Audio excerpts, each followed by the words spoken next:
Hello everyone, આજના આપણા વિડીયોમાં આપણે એસટીઆઈ જે છે તેની સ્ટ્રેટેજી વિશે વાત કરવાના છે. એની પહેલાં આપણે થોડીક બેઝિક ઇન્ફોર્મેશન જે છે તે પણ લઈ લઈએ. હવે એસટીઆઈની જે એક્ઝામ જે છે તેનું ક્વેશ્ચન પેપર આવે તેમાં કેટલા ક્વેશ્ચન હશે? તો 200 ક્વેશ્ચન્સ હશે અને દરેક ક્વેશ્ચનનો 1 માર્ક જે છે તમને આપવામાં આવશે. હવે તમારે જો એક ક્વેશ્ચન તેમાંથી ખોટો પડે તો તમને કેટલા માર્ક્સનું લોસ જશે? તો કે 0.33 જે છે નેગેટિવ માર્કિંગ છે આમાં, બરાબર છે. તો તે મુજબ તમારે કાઉન્ટ કરવાનું રહેશે. ત્યારબાદ હવે તેના સમયની વાત કરીએ તો સમય જે છે તે 2 કલાકનો આપવામાં આવશે. અને એક મોસ્ટ ઇમ્પોર્ટન્ટ જગ્યાઓ કેટલી છે? તો કે જગ્યાઓ છે 300 પ્લસ 323 કુલ જગ્યાઓ છે. હવે એક્ઝામની ડેટ જે છે તે મંડળે ઓલરેડી જે છે તે બહાર પાડેલી છે. 4 જાન્યુઆરી 2026 છે. ત્યારબાદ આપણે વાત કરીએ કે આપણી પાસે જે છે કેટલો સમય છે. તો ઓક્ટોબર, નવેમ્બર અને ડિસેમ્બર, બરાબર છે. આવી રીતના કુલ 3 મંથ છે. આપણી સ્ટ્રેટેજી છે આ 3 મંથ જે છે તેને અકોર્ડિંગ બનાવવાની છે. હવે 1 ઓક્ટોબર આવશે, બરાબર છે. તો પહેલાં તો ત્યારે તમારે know your weak subject and work for it, એટલે તેનો અર્થ શું થશે કે તમે પેપર એનાલાઇસિસ કરો અને તેમાંથી જાણો કે ક્યાં તમને ક્વેશ્ચન ઓલરેડી આવડે છે, કેટલા ટોપિક તમારા બાકી છે અને કેટલા તમે કરેલા છે છતાં પણ તમે ક્વેશ્ચન અટેમ્પ નથી કરી શકતા અથવા તો તમારા ખોટા પડે છે. ત્યારબાદ આપણે જતા રહીએ સબ્જેક્ટમાં. પહેલાં તો હવે અહીંયા આપણે કી પોઈન્ટ્સ અથવા તો કી થીમ સબ્જેક્ટ જે છે તેના વિશે વાત કરીએ. પહેલાં તો ભૌતિક ભૂગોળ, ત્યારબાદ આવશે ઇકોનોમી અને ત્યારબાદ જે ભારતનો વારસો જે છે, બરાબર છે, એ પણ હવે ઇમ્પોર્ટન્ટ થઈ જશે.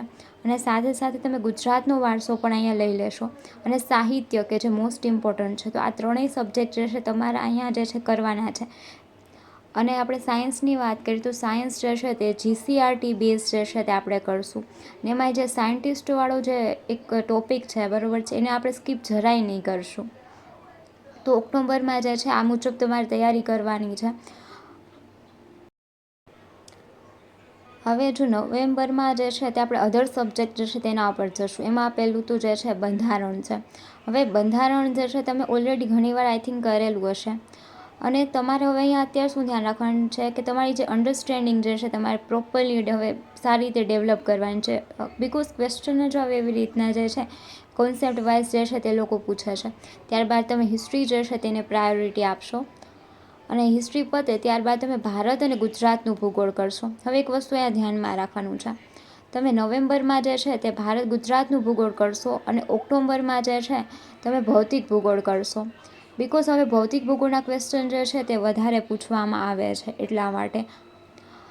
તો હવે લાસ્ટ મંથ એટલે કે ડિસેમ્બર જે છે, તો ડિસેમ્બર તમારો આખું જે રિવિઝન મંથ જે છે તે થશે. તમે જેટલું બી વાંચ્યું છે તેનું હવે તમે લાસ્ટ મંથમાં રિવાઇઝ કરશો. તમે 4-5 દિવસમાં એક સબ્જેક્ટ જે છે તે લેશો અને તેને પૂરો કરશો, બરાબર છે. તેવી રીતના તમારે જે છે આખું રિવિઝન કરવાનું છે ડિસેમ્બરમાં. અને ડિસેમ્બરમાં તમે એક બીજું કરશો, એ છે રીઝનિંગ. તમે રીઝનિંગ જે છે તમને તરત માર્ક અપાવી દેશે, બરાબર છે. તો તમે રીઝનિંગ જે છે કરશો જ. હવે તેમાં તમે બેઠક વ્યવસ્થા જેવા કોઈ પણ ટોપિક છે ને સ્કીપ પણ કરી શકો છો. અને એક વસ્તુ કે આપણે અહીંયા છે ને મેથ્સને સ્કીપ કરવાનું છે. બિકોઝ આપણી પાસે જે છે 2 અવર્સમાં એટલું જે છે ટાઈમ નહીં વધે કે તમે મેથ્સ કરી શકો. તો એટલો આપણે ખોટો સમય તેમાં આપવાના સ્થાને આપણે રીઝનિંગ ઉપર અને અન્ય સબ્જેક્ટ ઉપર ફોકસ રાખશું. અને જે આપણે ડિસેમ્બરની વાત કરેલી છે રિવિઝન મંથની, તો તમારે જે છે ને આવી રીતના છે ને આને ડિવાઈડ કરવાના છે કે માની લો કે 4 અથવા તો 5 તારીખ સુધીમાં હું પોલિટી કમ્પ્લીટ કરી લઈશ, 10 તારીખ સુધીમાં હું હિસ્ટ્રી કમ્પ્લીટ કરી લઈશ, એના પછીના 4-5 દિવસમાં હું ઇકોનોમી કમ્પ્લીટ કરી. આવી રીતના તમારે જે છે તમારા સબ્જેક્ટ જે છે તે કેટલા સ્ટ્રોંગ છે, કયો સબ્જેક્ટ સ્ટ્રોંગ છે, કયો વીક છે, એ મુજબ છે ડિવાઈડ કરી અને જે ડિસેમ્બરનું રિવિઝન મંથનું પ્લાનિંગ કરવાનું છે.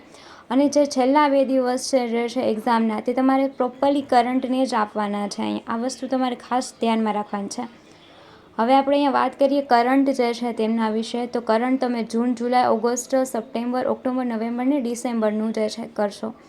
અને કરંટ જે છે તમને અહીંયા માર્ક અપાવશે, તો આને તમે સ્કીપ ના કરતા. હવે કરંટ જે છે તમે ડેઇલી બેઝિસ ઉપર કરશો. એવો પણ વસ્તુ જે છે તમારે અહીંયા ધ્યાનમાં રાખવાની છે. તમે તમારી અકોર્ડિંગ કોઈ પણ પબ્લિકેશન જે છે તેનો યુઝ કરી શકો છો.